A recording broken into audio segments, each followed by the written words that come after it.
Bendiciones de nuevo a todos mis hermanitos. Dios me los bendiga ricamente a ustedes y a todos los que también se conectan con nosotros por este medio para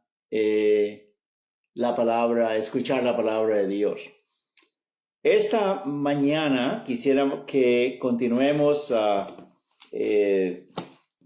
la cobertura de 2 Pedro capítulo 2 sobre el tema cómo reconocer, cómo identificar a los falsos predicadores, falsos profetas, falsos apóstoles, falsos enseñadores, falsos discípulos del Señor Jesucristo. En el domingo pasado estuvimos mirando lo que dice sobre el capítulo 2, verso 1, que estas personas dice que negarían al Señor que los rescató, atrayendo sobre sí mismos destrucción repentina. También estos individuos dicen en el verso 10 que son aquellos que siguiendo la carne andan en concupiscencia e inmundicia y desprecian el señorío, atrevidos y contumaces, no temen decir mal de las potestades superiores. Y en el versículo 11 del libro de Judas, porque tanto la epístola de Judas como segunda de Pedro capítulo 2 tratan de la misma situación y cómo lidiar con estas cosas. En el versículo 11 dice, hay de ellos, hay de estos hombres falsos, estas hienas religiosas, estos vampiros que vienen a chupar la sangre de los hijos de Dios, lobos vestidos de ovejas que vienen también a trasquilar a los hijos del Señor. Pero dice, ay de ellos, porque han seguido el camino de Caín, se lanzaron por lucro en el error de Balaam y perecieron en la contradicción de Coré. El domingo pasado estuvimos aclarando esta situación de la contradicción de Coré. Hombres contumaces, perversos, malvados, que hacen a un lado lo que dice la palabra de Dios, ultrajan al Señor, imponen sus propias ideas, sus propias cosas, cambiando el significado de las Escrituras. Esta mañana quisiera no solamente que viéramos más sobre la situación entre gente perdida, falsos hijos de Dios, pero aún entre los hermanos en Cristo. Hermano, esto ha ocurrido, ocurre y continuará ocurriendo, porque dice la palabra de Dios en el libro de Hechos, capítulo 20, versículos 29 y 30, ya estuvimos mirando eso también, cómo la palabra de Dios describe a todo este tipo de lobos rapaces y gente maligna que viene solamente a causar daño en la casa de Dios. Dice en el verso 29, porque yo sé después de mi partida, dice el apóstol Pablo, entrarán en medio de vosotros lobos rapaces que no perdonarán al rebaño. Esto se refiere a lo que hemos estado estudiando, mencionando de ataques de afuera, personas que vienen hacia afuera para introducirse en la casa de Dios y causar toda clase de estrago y de daño en la casa del Señor. Pero dice en el verso 30, y de vosotros mismos, y Él se está dirigiendo a los pastores a quienes Él les dio cita ahí en Éfeso porque se iba a despedir de ellos, y a otros hermanos, a la congregación numerosa de la iglesia de Éfeso, y de vosotros mismos se levantarán hombres que hablen cosas perversas para arrastrar tras sí a los discípulos. Por tanto, dice en el verso 31, velad, acordándoos que por 3 años, de noche y de día, no he cesado de amonestar con lágrimas a cada uno. Y ahora, hermanos, los encomiendo a Dios y a la palabra de su gracia, que tiene poder para edificaros y daros herencia con todos los santificados. Amén. Así pues que estos merodeadores del evangelio que vienen de afuera, cerdos salvajes, saínos, que vienen a causar daño en la casa de Dios, eso ya lo miramos ampliamente, pero también habla de miembros de la iglesia. Verso 30, miembros de las iglesias del Señor Jesucristo, aliados con Satanás, aliados con el enemigo, que también, en vez de estar agradecidos, felices, contentos, gozosos por ser hijos de Dios, por ser salvos, por aprender de la palabra de Dios y ser de bendición en la iglesia, más bien por su carnalidad, sensualidad, mundanalidad, por rebeldía, contumaces, no se sujetan a la palabra de Dios, también se rebelan a la autoridad. Dice la palabra de Dios en el verso 30 que serán hombres creyentes y perversas para arrastrar tras sí a los discípulos. Hermanos, en 2 de Timoteo, capítulo 2, vamos a ir ahí rapidito. 2 de Timoteo, capítulo 2, versículos 23 en adelante, mire lo que dice. Pero desecha las cuestiones necias e insensatas, sabiendo que engendran contiendas, porque el siervo del Señor no debe ser contencioso, sino amable para con todos, apto para enseñar, sufrido, que con mansedumbre corrija a los que se oponen, por si quizá Dios les conceda que se arrepientan para conocer la verdad y escapen del lazo del diablo en que están cautivos a voluntad de él. Hermanos, esto definitivamente es la directiva del Espíritu Santo a Timoteo, por medio de Pablo, que le dice, Timoteo, ahí hay miembros en tu iglesia que tienes que estar corrigiendo. Hazlo con mansedumbre.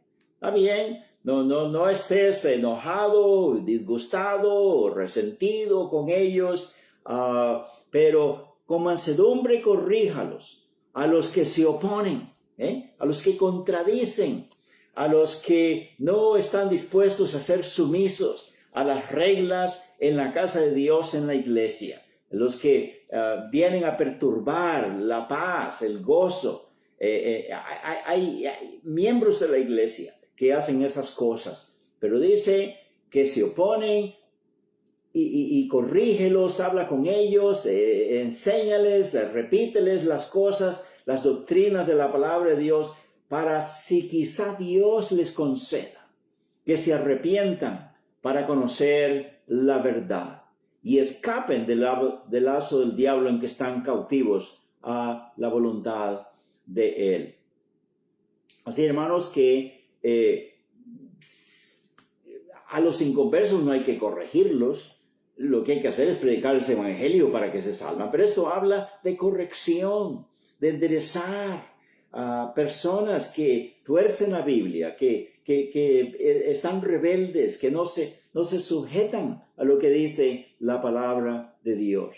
Y dice, desecha, verso 23, preguntas necias, insensatas, porque lo que engendran es solamente contiendas y divisiones, desaliento, causan tropiezo a los hermanos de la fe. Hermanos, dice la palabra de Dios, el pastor no debe de permitir estas cosas. El pastor es requerido por Dios a que no permita que contradictores como Coré, como Datán y Aberán, que están introduciendo cosas necias e insensatas que engendran contiendas y divisiones. Él debe poner paro a esas cosas. Él debe callar las bocas de estos individuos que quieren hacer semejante estrago en la casa de Dios. Hay ejemplos actuales de esta clase de individuos que deben permanecer excluidos. Deben de ser excluidos y permanecer excluidos del seno eclesiástico. Este tipo de individuo que se parece a Coré, a Datán, a Abiram, que tienen, aunque sean salvos, tienen, y miembros de la iglesia, tienen el mismo espíritu de contradicción y de contención. Este individuo es aquel que atrevidamente persiste en decir que el bautismo, la palabra bautismo, no debe estar en la Biblia, que es una palabra que fue acuñada por la Iglesia católico romana. Un hereje así presume saber más que el Espíritu Santo, que inspiró toda la palabra de Dios, la del Antiguo y del Nuevo Testamento. La Biblia es de inspiración plenaria, quiere decir toda la Escritura. Como dice en 2 Timoteo 3:16, toda la Escritura es inspirada por Dios, toda en su totalidad. Por eso creemos en la inspiración plenaria. Y cuando dice inspiración verbal es cada palabra, cada sílaba, cada cosa, por más pequeñita que sea, hermanos, es lo que Dios inspiró. Y que alguien se atreva a decir que la palabra bautismo no es de la Biblia. ¿Cuál será la palabra que él tiene mejor, superior? Que significa la sepultura, la muerte, la sepultura y la resurrección de nuestro Señor Jesucristo, que también significa la muerte, la sepultura y la resurrección del discípulo de Cristo Jesús. Hermanos, otro argumento necio, insensato, que causa contiendas y divisiones y detrimento en la obra del Señor es objetar que un misionero que tiene su membresía en el exterior, en una iglesia en el exterior, no puede venir a un país determinado y a una otra iglesia de otro país determinado y ser pastor y trabajar como pastor. Absurdo, es infundado, es malicioso, es antiescritural este argumento. El apóstol Pablo, en Hechos capítulo 13, versículos 1 al 4, nos dice, hermanos, que él era miembro ahí de la iglesia. Vamos a ir a ese capítulo 13, versos 1 en adelante. Dice aquí, había entonces en la iglesia que estaba en Antioquía, es una iglesia gentil, había sido organizada ya como iglesia por la iglesia de Jerusalén, ¿verdad? Bernabé fue ahí a predicar y luego los apóstoles también fueron enviados ahí y entonces se fundó la iglesia. Y dice, estaba en Antioquía, había profetas y maestros, Bernabé, Simón, el que se llamaba Níger, Lucio de Cirene, Manaén, el que se había criado junto con Herodes, el tetrarca, y Saulo, que es Saulo de Tarso, el que ya ahora era el apóstol Pablo. Ok, todos sabemos, ¿verdad?, que él era ahí donde tenía su membresía.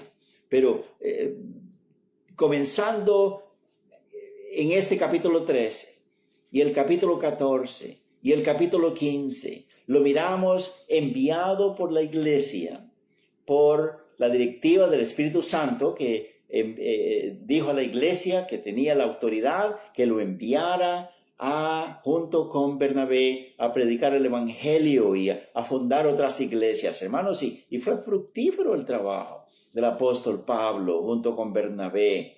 Y dice la Biblia que él vino, en el capítulo 14, vino la primera vez y dio un reporte de lo fructífero que eran sus trabajos misioneros. Después volvió otra vez a salir y en el capítulo 14, en el segundo viaje, él viene y da su reporte. Y más adelante, en el capítulo 18, tenemos el tercer viaje misionero que él emprendió. Llegó a la iglesia de Éfeso encontró a 12 discípulos que eran discípulos de hermano predicador Apolos, y todos eran judíos, habían sido inclusive bautizados por Apolos, pero ahora Apolos actuó incorrectamente. Él no tenía autoridad de administrar el bautismo a estos hermanos que se convirtieron a Cristo. Eran 12 de ellos, y los bautizó en el nombre de Juan el Bautista. Juan el Bautista hacía 25 años había muerto. Juan el Bautista nunca estuvo en Éfeso. Usó el nombre de Juan el Bautista. No tenía que haber usado el nombre de Juan el Bautista. Juan el Bautista no transmitió su autoridad de bautismo a nadie. A nadie. Él se murió con su autoridad que Dios le había dado. Pero ahora es el Señor Jesucristo y es su iglesia neotestamentaria que tiene la autoridad. Y Pablo la trae de la iglesia de Antioquía y por eso les bautiza y reciben el Espíritu Santo y hablan en lenguas y se mira el poder pues de Dios ahí inmediatamente. Esa es la forma como comienza la iglesia de Éfeso, que llegó a ser sumamente fuerte. Esta iglesia de Éfeso, hace poquito leímos en el capítulo 20 que Pablo había dicho, ¿verdad? Que por 3 años había estado con ellos, que día y de noche, enseñándoles la palabra de Dios, instruyéndolos, y ahora se estaba despidiendo de ellos ahí en el capítulo 20. Dice la Biblia que cuando él dijo que ya no iban a ver más su rostro, dice que todos venían y lo abrazaban y lo besaban en su cuello, llorando por la palabra que había dicho, que era su último día que él iba a estar con ellos. Hermanos, y no hay alguien ahí que diga, pero usted ha estado aquí por 3 años como nuestro pastor, misionero, y no debería ser así porque usted es miembro en la iglesia de Antioquía. Hermanos, 3 años en la iglesia de Éfeso, dice la palabra de Dios. En la iglesia de Corinto también, dice la Biblia que en el capítulo 18 creo que es así, de Hechos también, que por 18 meses, por año y medio, él también fue pastor de la iglesia de los Corintios. Hermanos, aprendamos pues de esto. El apóstol Pablo pues era miembro de la iglesia de Antioquía, pero él llegó a ser pastor de otras congregaciones donde él se asentaba también por bastante tiempo. Es escritural, y alguien que diga eso y que proteste contra eso es porque pisotea lo que dice la palabra de Dios. Amén. Otra blasfemia que emana de cierta persona es decir que nuestro Salvador, Rey y Dios no resucitó el primer día de la semana, que es el domingo, ¿verdad? Sino el sábado. Porque como está escrito en Mateo 12:40, ¿verdad? Que el Señor Jesús mismo dijo, ¿verdad? Que la única señal que le iba ya más, la última que le iba a dar a los judíos para que creyeran es que así como Jonás estuvo en el vientre del gran pez por 3 días y por 3 noches, que el Hijo del Hombre también estaría en la tierra, dice, por 3 días y 3 noches. Y entonces el argumento es que eso es 72 horas. Que el Señor Jesús quiere decir que estuvo en la tumba 72 horas. Bueno,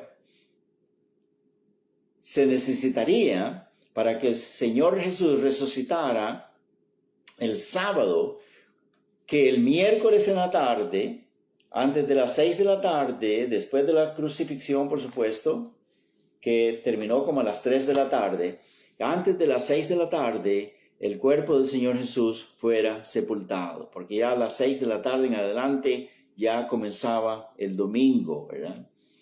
Y que ese cuerpo no tenía que estar ahí en en la cruz, en el Calvario. Entonces José se apuró, lo sepultaron. Ok, ya tenemos ahí el miércoles en la tarde. Al jueves en la tarde es un día. Al viernes en la tarde, el segundo día. Entonces, sábado en la tarde, el tercer día. Y por eso esta persona dice que entonces el Señor Jesús resucitó el sábado y no el domingo. Hermanos, absurdo, antiescritural, es pisotear la palabra de Dios, porque dice la Biblia en Juan capítulo 20, versículos 1 al 2. Mira lo que dice la palabra de Dios, la Santa Biblia, capítulo 20 del Evangelio de Juan. El primer día de la semana, María Magdalena fue de mañana,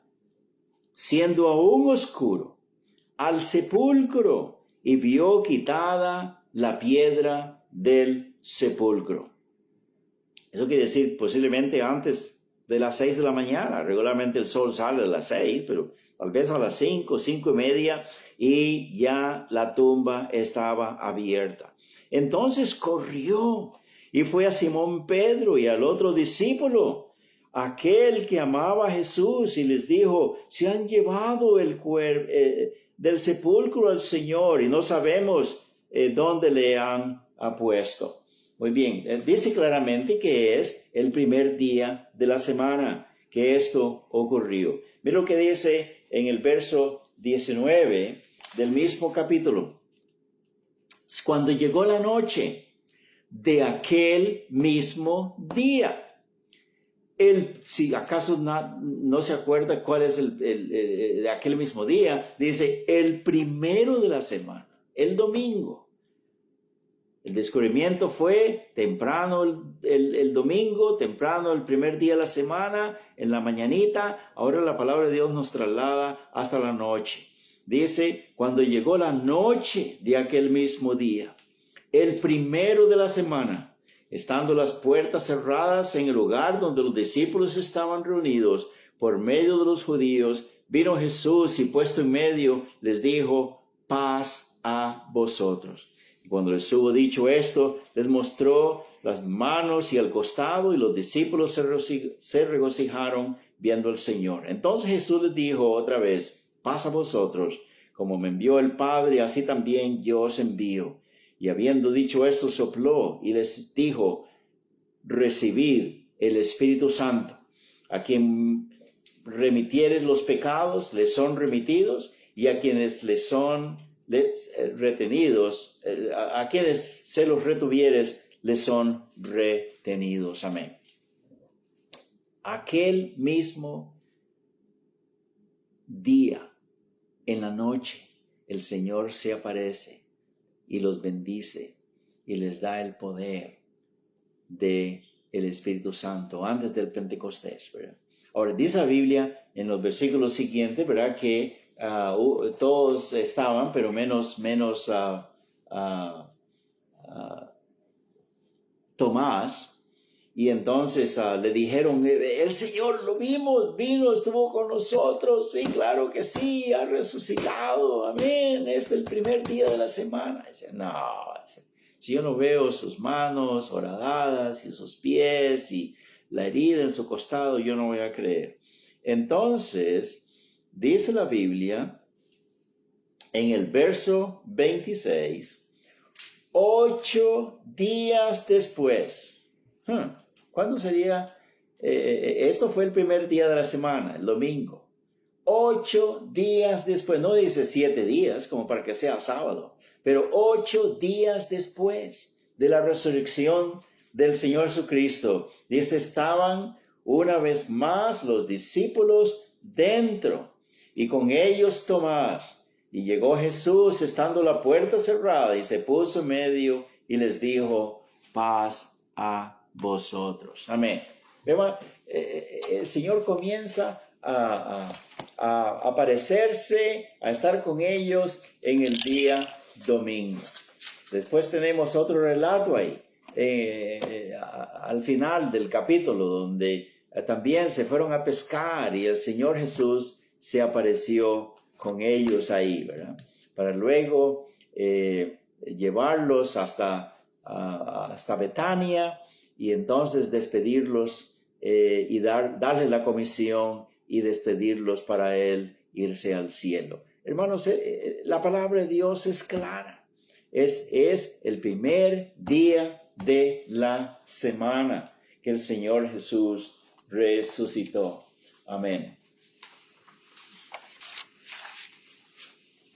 Así pues que miramos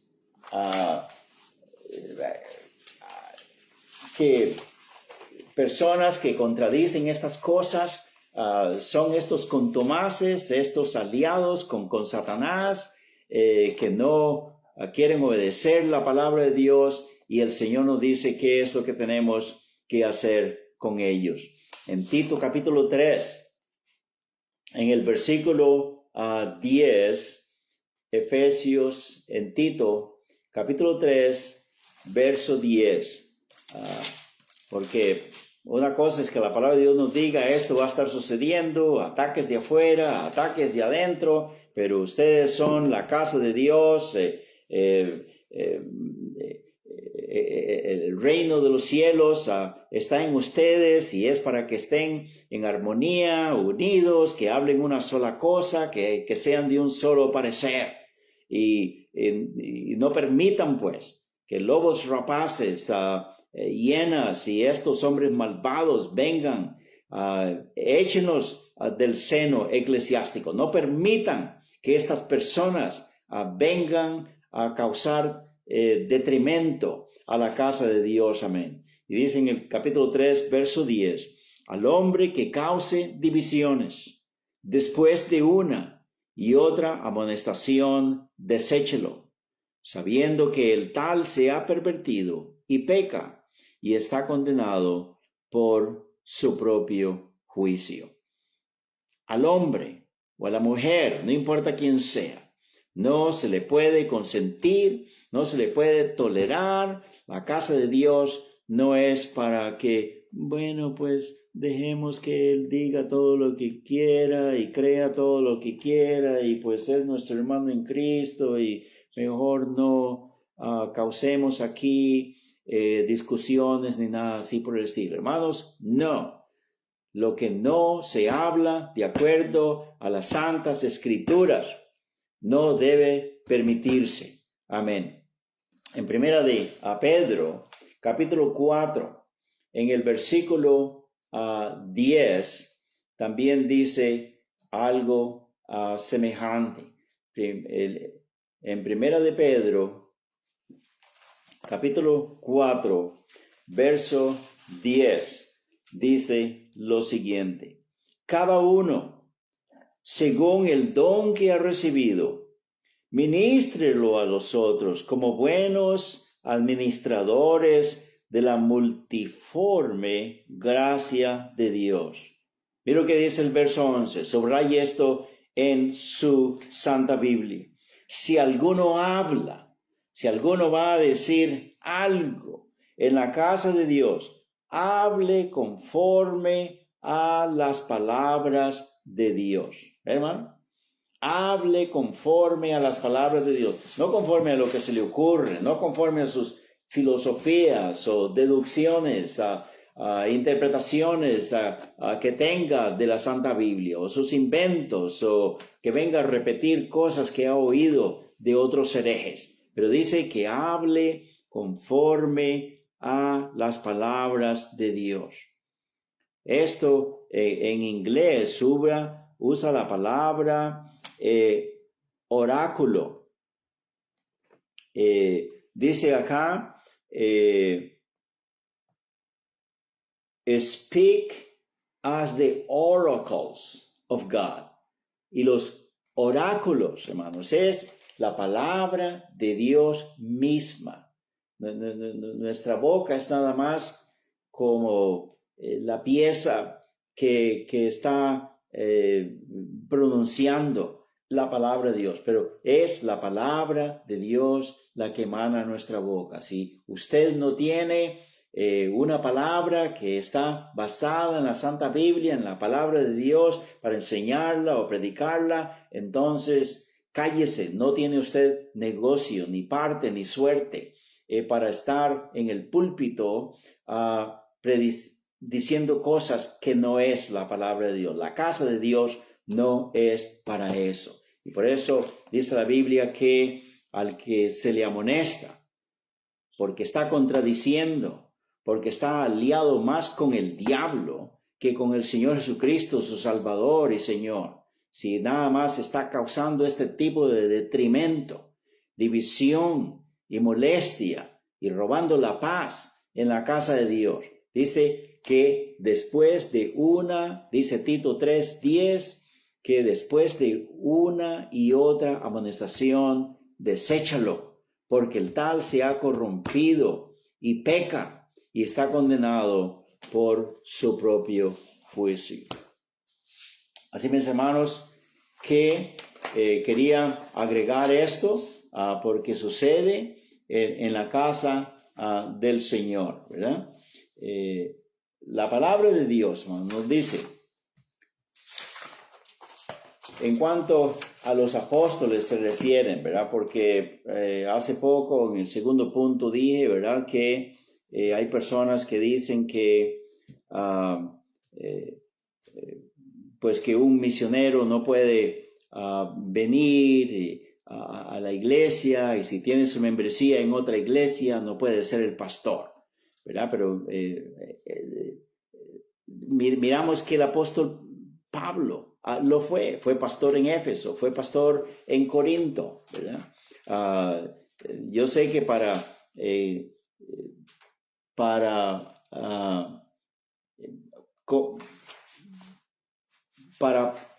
persistir todavía en esta negatividad, dice, y porque lo oí, alguien me dijo, dice, pero pues los apóstoles, por ser apóstoles, ellos podían hacer esas cosas. No es que porque eran apóstoles podían hacer lo que ellos querían. Ellos estaban tan sujetos a la iglesia, a la autoridad de la iglesia, como usted y como yo y como todos los demás. El apóstol Pablo, el apóstol Pedro, el apóstol Juan o cualquiera de los otros apóstoles que usted quiera mencionar, no estaban por encima de la iglesia. Claramente tenemos que entender, hermanos, según Lucas capítulo 6, versículo 12 en adelante, la palabra de Dios dice que él oró toda la noche a Dios, al Padre, pidiendo la dirección, la guía de su Padre para seleccionar de los discípulos de la iglesia quienes él quería, su Padre Dios quería que los tomara, los pusiera aparte y los nombrara apóstoles. La Biblia dice claramente eso, hermanos. Sí, en el libro del Evangelio de Marcos también. Marcos capítulo 3, versículos 3 al 15, dice que él de los discípulos escogió a 12 para que estuvieran todo el tiempo con él. Ahí tenemos el origen de los apóstoles. Y cuando él hizo eso, ahí dio el primer sermón de la montaña, el que se llama el Sermón del Monte, capítulo 5, 6 y 7 de Mateo. En Efesios capítulo 4, versículos 11 al 12, hablando sobre el propósito de Cristo al seleccionar a los apóstoles, dice en Efesios capítulo 4, versículos 11 al 12. Dice, y él mismo constituyó a unos apóstoles, los estableció, los instruyó para ponerlos a trabajar en la iglesia. Y él mismo constituyó a unos apóstoles, a otros profetas que son predicadores, a otros evangelistas, a otros pastores y maestros, a fin de perfeccionar a los santos, que es la iglesia, para la obra del ministerio, para la edificación del cuerpo de Cristo. Mire pues cómo él los sacó de la iglesia para tenerlos aparte junto con él, instruirlos, entrenarlos, a guiarlos, educarlos para que fueran a ejercer su ministerio en la iglesia, la que tiene la autoridad. Amén.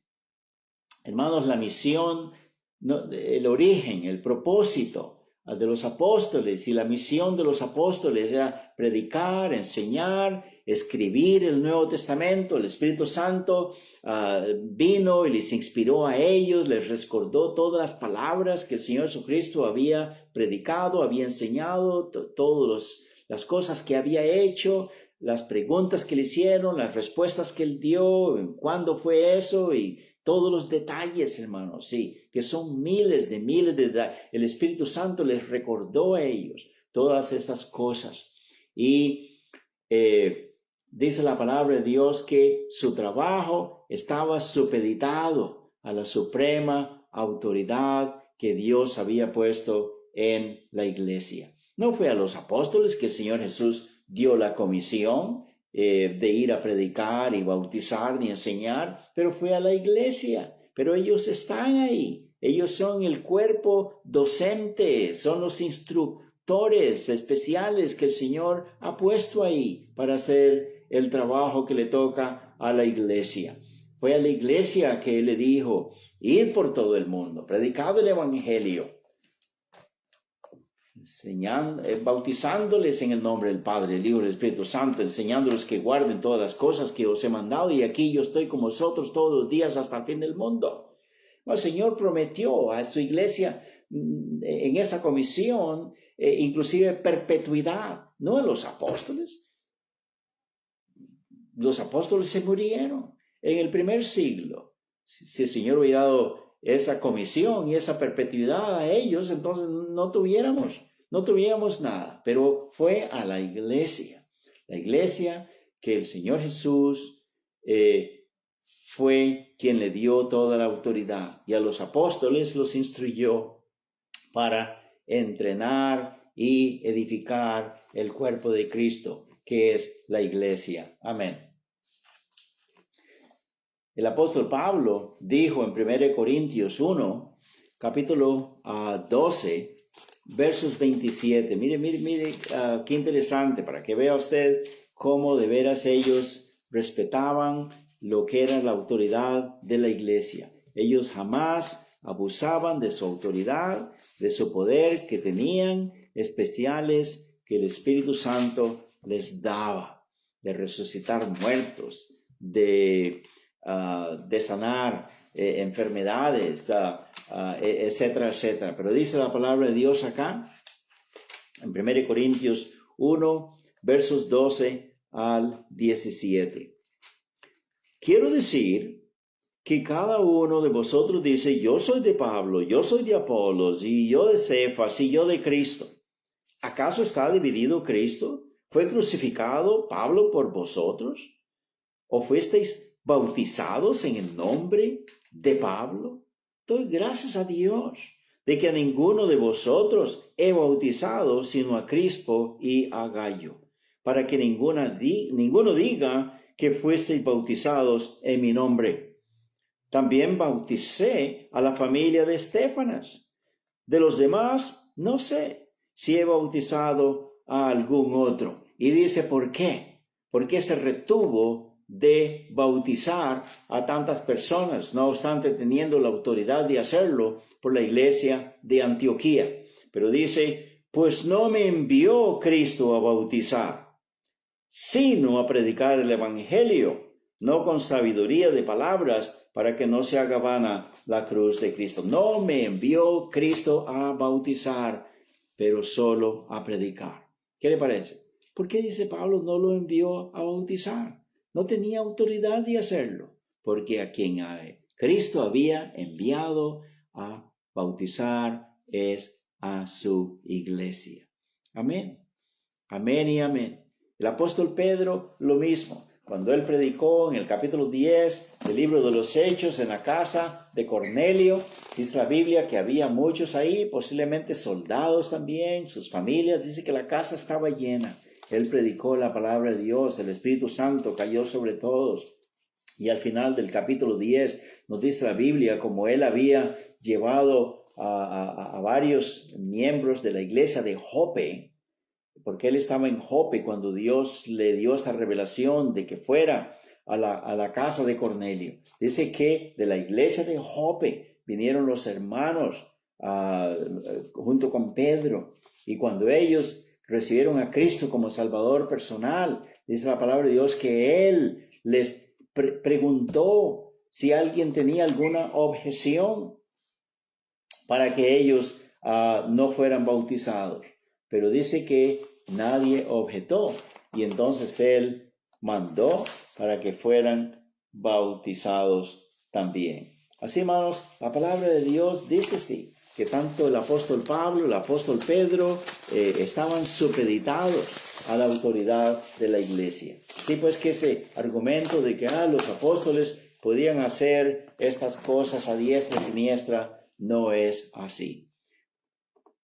Ellos nos dan el ejemplo de que todo es por la autoridad de la iglesia. Así pues, un misionero que va de USA a África, a Europa, a Australia, a Costa Rica, donde sea, autorizado por su iglesia, acá donde él es miembro, puede también ser predicador, instructor, pastor en una iglesia en el exterior, y con la autoridad que la iglesia auspiciadora le da para hacer su obra, y con la autoridad de la iglesia local donde él está trabajando, él bautiza, predica, enseña, imparte la cena del Señor, etcétera, etcétera. Hermanos, la palabra de Dios es muy clara en todas estas cosas. Espero que esto